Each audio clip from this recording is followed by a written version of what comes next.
교재는 직접 읽어보시길 바라며 바로 설교로 넘어가도록 하겠습니다. 신명기 28장은 크게 두 부분으로 나뉩니다. 먼저 1절에서 14절까지가 한 단락인데요. 하나님이 주시는 복에 대한 내용이 나옵니다. 그리고 두 번째 단락이 15절에서 마지막인 68절까지인데요. 저주에 관한 내용입니다. 짧은 시간이지만 한번 신명기 28장이 말하는 복과 저주에 대해 살펴보도록 하겠습니다. 우리 1절을 다 같이 읽겠습니다. 1절입니다. 시작. 내가 내 하나님 여호와의 말씀을 삼가 듣고 내가 오늘 내게 명령하는 그의 모든 명령을 지켜 행하면 내 하나님 여호와께서 너를 세계 모든 민족 위에 뛰어나게 하실 것이라. 아멘. 1절을 보시면 복의 조건이 나옵니다. 복의 조건이 나옵니다. 여호와의 말씀을 삼가 어떻게 하라? 듣고입니다. 내 하나님 여호와의 말씀을 삼가 듣고. 그리고 내가 오늘 내게 명령하는 그의 어떤 명령입니까? 모든 명령을 지켜 행하면입니다.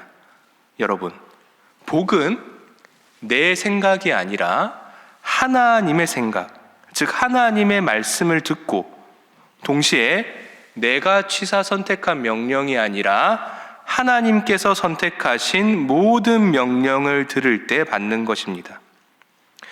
그런데 이 부분을 보고 몇몇은 이런 생각을 합니다. 하나님, 조건이 너무 까다로운 것 아닙니까? 어떻게 다 지킵니까? 여러분은 어떻게 생각하십니까? 사실 이런 생각은 하나님을 생각하지 않고 너무 우리 위주로 생각을 해서 그런 겁니다. 여러분, 하나님은 여러분도 아시다시피 만물의 창조자이자 섭리자이십니다. 이 말인 즉슨 우리 모든 피조물은 그분의 아래에 있을 때 그분의 창조 목적대로 행복하게 살 수 있다는 말입니다. 왜냐하면 그분은 우리의 창조자이자 만물의 섭리자이시기 때문입니다. 그래서 우리가 복을 받기 위해서는, 행복하게 살기 위해서는 당연히 그의 말씀 아래, 그의 섭리 안에 거해야 하는 것입니다. 그런데 이기적인 인간이 이렇게 말합니다. 하나님, 그냥 종종 제 마음대로 하겠습니다. 그리고 종종 하나님의 품을 떠날 건데요. 그래도 하나님 아래에 있을 때 받을 수 있는 복은 그냥 주십시오. 어떻습니까? 참 자기 입장만 생각하는 어리석고 이기적인 인간입니다. 마음가짐 자체가 너무나 잘못된 것입니다. 그런 의미에서 우리는 늘 바른 마음가짐을 가지고 올바른 방향으로 가도록 노력해야 하는 것입니다. 하나님, 정말 하나님께서는 위대한 창조주이십니다. 그래서 하나님의 품 아래에 있을 때만이 평온이 있는 줄 믿습니다. 하지만 저는 죄인입니다. 이 죄인을 긍휼히 여겨주시고 당신의 품으로 이끄시는 그 노력을 멈추지 말아 주시옵소서. 이게 바로 우리의 기도의 방향이 되어야 합니다. 여기서 첫 번째 기도 제목입니다. 온전히 하나님 안에 거할 수 있도록 평생 노력하게 하소서입니다. 온전히 하나님 안에 거할 수 있도록 평생 노력하게 하소서.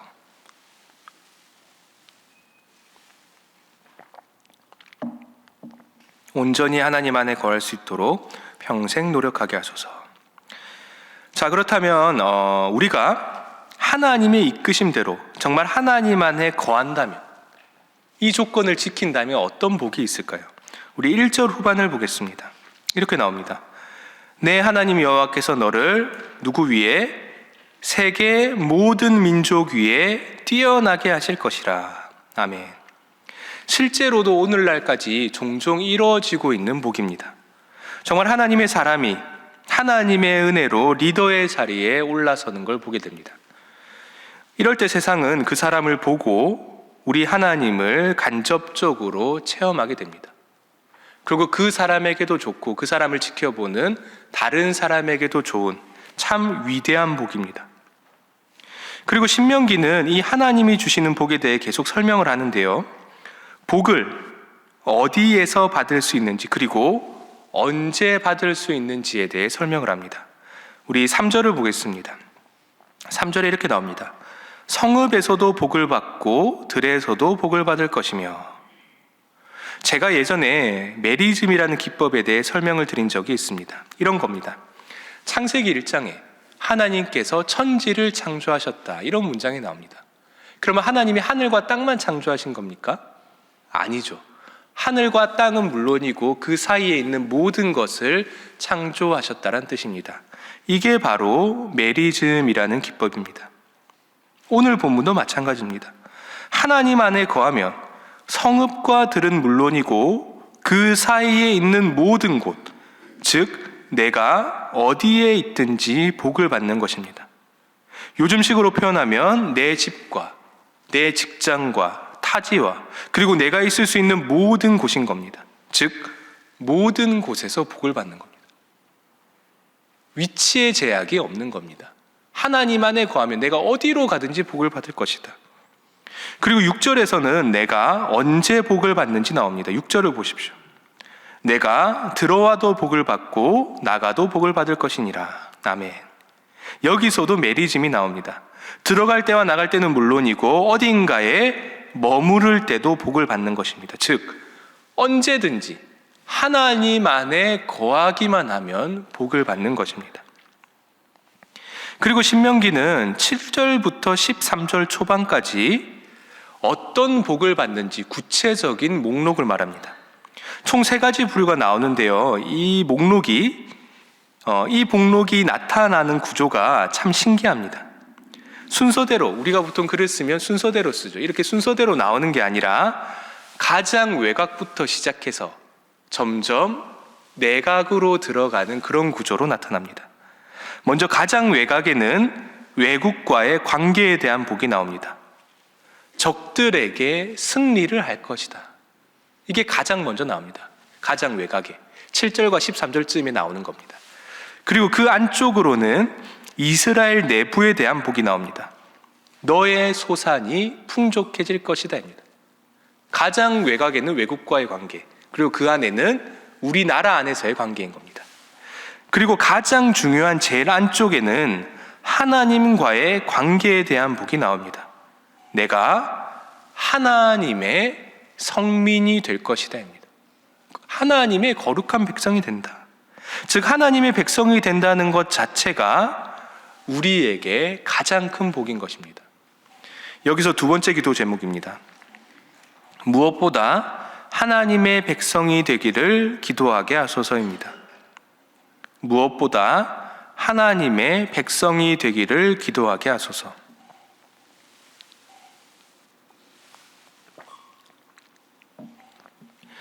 자, 이제 15절부터 68절까지는 저주에 대한 목록이 나옵니다. 하나님의 말씀을 지키지 않았을 때 어떤 저주를 받을 것인가 라는 내용입니다. 먼저 이 저주 부분을 보면 누구든 이렇게 생각합니다. 참 길다. 본문이 상당히 길었죠. 거의 읽기가 쉽지 않을 정도로 길었던 본문입니다. 실제로 오늘 본문에 나오는 저주가 복보다 거의 4배가 많습니다. 분량 차이가 4배나 됩니다. 왜 그럴까요? 왜 4배나 될까?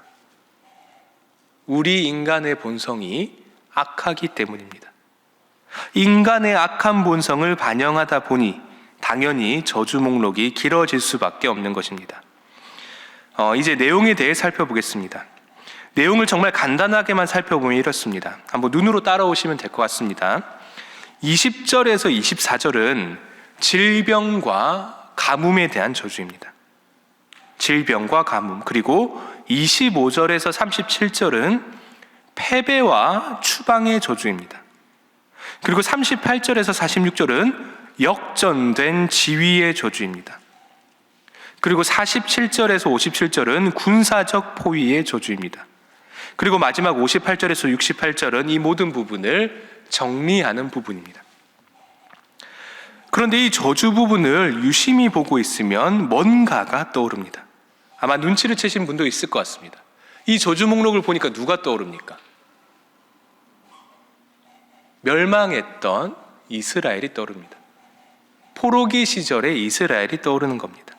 하나님의 말씀을 지키지 않고 저주를 받았던 실제 이스라엘의 모습을 그려놓은 듯한 말씀입니다.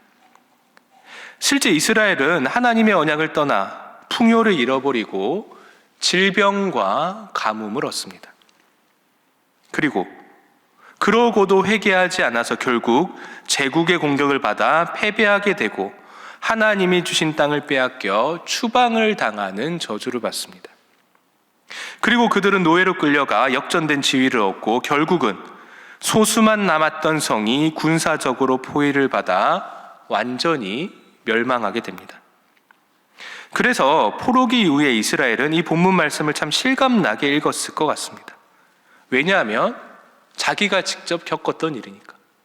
우리 어머니, 아버지 세대가 겪었던 일이기 때문에 오늘 본문을 훨씬 더 실감나게 읽었을 것 같습니다. 그런데 여기서 우리 모두가 조심해야 할 점이 있습니다. 분명 오늘 본문을 읽어보면 율법을 잘 지키면 복을 받고 지키지 않으면 저주를 받습니다. 그러면 그러한 복과 저주는 무엇이 불러오는 것일까요? 율법을 잘 지키면 복을 받고 안 지키면 저주를 받는데 그 복과 저주는 어떻게 나에게 오는 것일까? 순종을 넣으면 복이 나오고 불순종을 넣으면 저주가 나오는 자판기 같은 시스템이 그러한 것들을 불러오는 것인가? 절대로 아닙니다. 여러분, 복과 저주의 근원은 하나님이십니다. 즉 우리는 복과 저주의 뒤에 존재하고 있는 하나님을 인지하고 그분과의 인격적인 관계를 생각해야 하는 것입니다. 예를 들어 보겠습니다. 부모와 어린아이가 있습니다. 이 아이는 자립한 능력이 없기에 부모에게 의지할 수밖에 없는 존재입니다. 그래서 부모는 참 많은 것들을 아이에게 제공합니다. 그런데 아이가 이런 생각을 합니다. 내가 부모에게 순종하니까 밥도 나오고 내가 좋아하는 장난감도 오고 간식도 나오고 따뜻한 집도 나오고 용돈도 나오네. 그런데 불순종해서 부모를 떠나면 가출하면 이 모든 것이 날아가네. 그러니까 부모에게 순종해야지. 그래서 그 아이가 부모에게 정말 열심히 순종을 합니다. 여러분, 이 모습이 어떻게 보입니까? 너무나 슬픈 모습입니다. 여러분, 아이가 스스로를 위해서라도 그가 집중해야 할 것은 부모가 제공하는 것들이 아니라 그것들의 뒤에 있는 부모님의 사랑입니다. 부모의 사랑, 아니 부모 그 자체와 교제하고 이어지는 것이 그 아이에게는 가장 중요한 지점인 것입니다. 여기서 세 번째 기도 제목입니다. 복과 저주가 아니라 그 뒤에 하나님을 바라보게 하소서입니다. 복과 저주가 아니라 그 뒤에 하나님을 바라보게 하소서. 이제 말씀을 놓고 기도하겠습니다. 첫 번째 기도 제목은 온전히 하나님 안에 거할 수 있도록 평생 노력하게 하소서. 두 번째 기도 제목은 무엇보다 하나님의 백성이 되기를 기도하게 하소서. 세 번째 기도 제목은 복과 저주가 아니라 그 뒤에 하나님을 바라보게 하소서. 마지막으로 위임 목사님을 위한 기도입니다. 늘 사랑과 인내로 묵묵하게 하나님의 길을 걷게 하시고 무엇보다 내일 있을 설교 말씀에 하나님께서 함께하여 주소서입니다. 이 기도 제목들을 놓고 우리 다 같이 기도하겠습니다. 주여 믿습니다. 주여 믿습니다. 주여 믿습니다.